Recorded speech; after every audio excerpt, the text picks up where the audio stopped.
So then Tony Schiavone was in the ring with the world heavyweight champion, Adam Page, who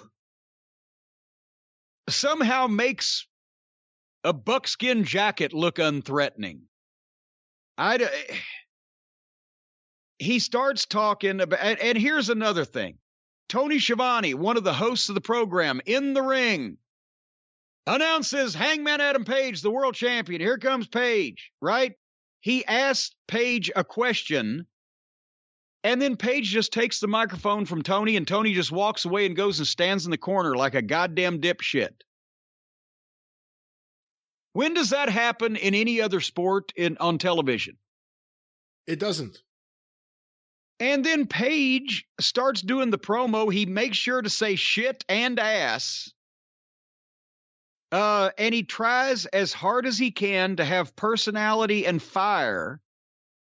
But he was talking about Lance Archer, and that Archer wants here's another thing he said.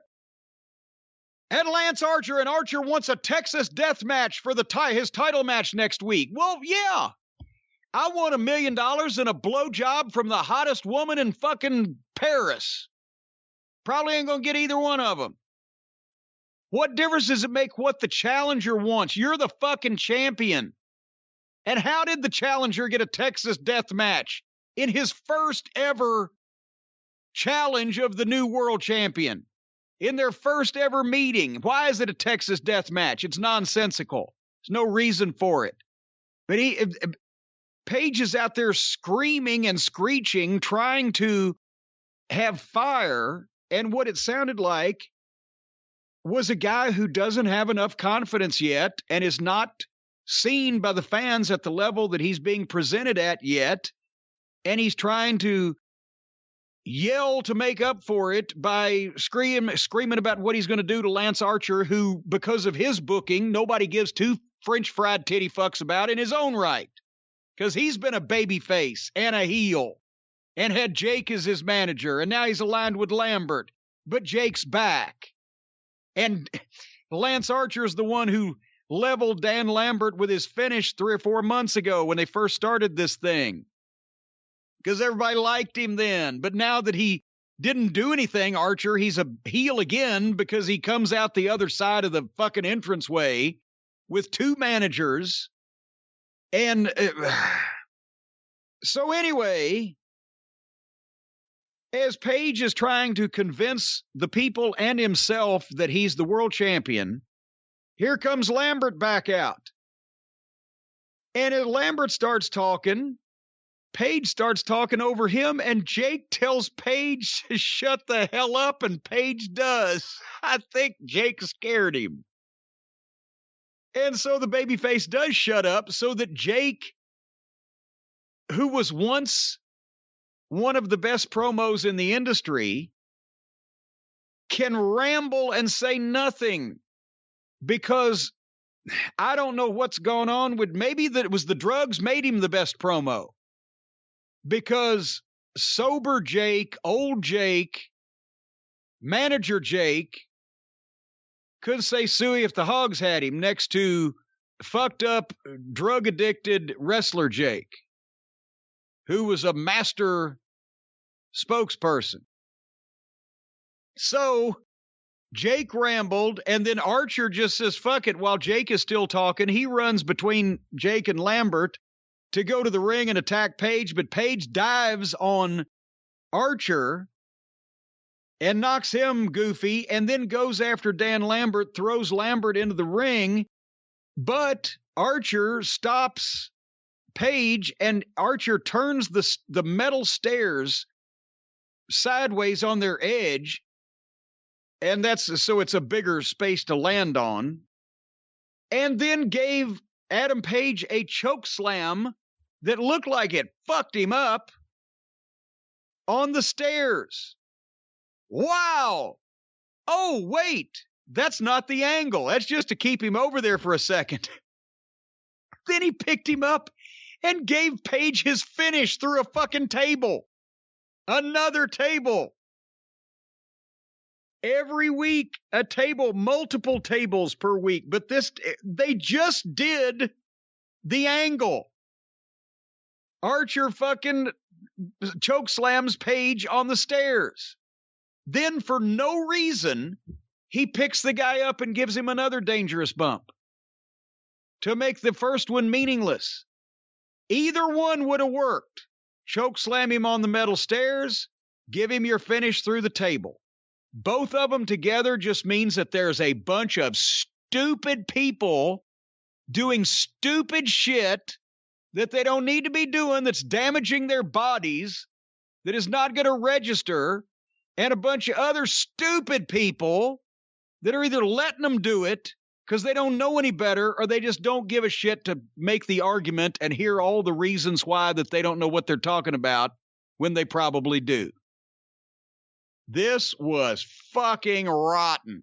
And then, to top it all off, the only other offense that I didn't see anywhere else on the whole program that I would have chewed people out in wrestling school for, after he does 2 angles with the world champion, old Lance Archer, he choke slams him on the stairs, then he fucking gives him his finish through the table, then he takes the microphone, stands over Page, and cuts a promo talking directly into the camera, not at the guy that he's just beat up that's laying on the floor at his feet.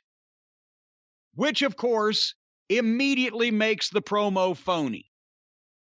Everybody I've ever dealt with in wrestling school heard that from the very beginning, but apparently there are no more wrestling schools. Are there no wrestling schools? No workhouses? So he cuts a promo looking into the camera instead of the guy he's mad at his feet. So that automatically explains to you that this is fake and nobody means anything. Your thoughts on this multiple angle situation? I didn't have too many thoughts because it was a complete waste of time, but that kind of is the big point. Is they had a big match that I was really looking forward to, and they poured so much garbage into that show before we got to that match that I was kind of not in the mood for the match when it started.